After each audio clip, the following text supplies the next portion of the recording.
Salut à tous, j'espère que vous allez bien. Moi je vais bien. Alors c'est Toto le Koala, toujours pour la chaîne Toto le Koala Radin. Cette vidéo s'adresse aux étudiants qui ont un certificat de scolarité et qui touchent un salaire ou qui sont rétribués pour un travail. En fait, il y a une loi qui est très mal connue des étudiants. Moi je l'ai connue juste là à la limite de pouvoir réclamer, qui s'appelle la loi TEPA, qui existe depuis 2007. Et qui ouvre des droits à des exonérations d'impôts. Alors je vais vous expliquer, c'est très simple, c'est quelques documents à fournir, mais le truc il suffit en fait de connaître et ça permet de réduire ses impôts. Alors, donc là comme je dis, la majeure partie d'entre nous ignore l'existence de cette loi. Donc, c'est bien dans le courrier que vous ferez de rappeler le nom de la loi, donc c'est la loi TEPA de 2007.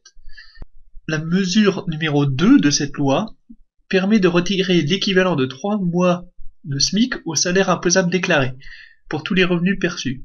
Donc, si vous avez un salaire pendant votre année universitaire, vous avez le droit, au moment de déclarer votre impôt, de retirer 3 mois de SMIC, donc le SMIC de l'année de déclaration, au salaire. Donc c'est très très avantageux. Vous pouvez ainsi déduire plus de 3000 € de votre salaire normalement imposable.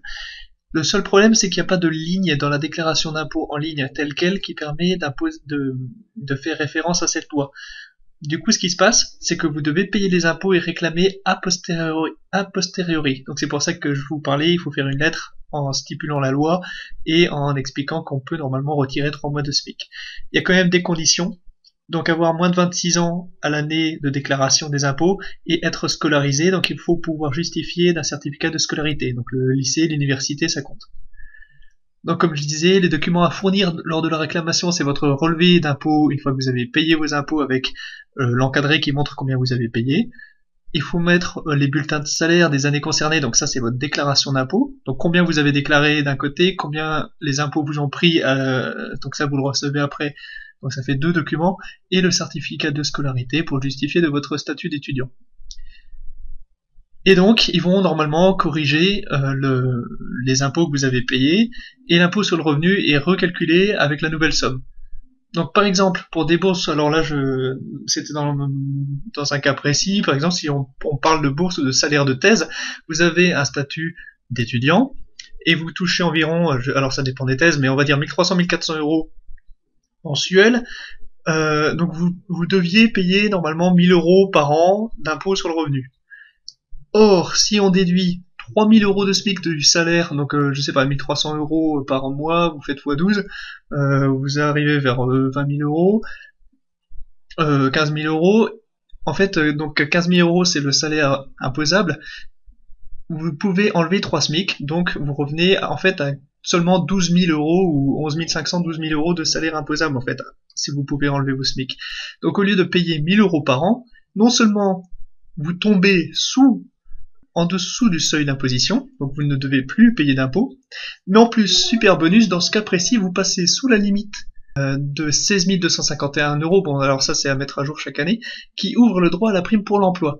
Donc non seulement vous n'allez pas payer d'impôts, mais si les impôts font bien leur travail, si la réclamation passe, ils vont vous envoyer un chèque avec ce que vous auriez dû gagner pour toucher la prime pour l'emploi. Donc, au lieu de payer des impôts, c'est l'État cette fois-ci qui va vous rembourser et même vous envoyer un chèque. Est-ce que c'est pas bien ça? Donc franchement, ça c'est quelque chose très important. C'est rétroactif, donc évidemment ça c'est très utile parce que généralement on le connaît pas. On paye ses impôts et on réclame après.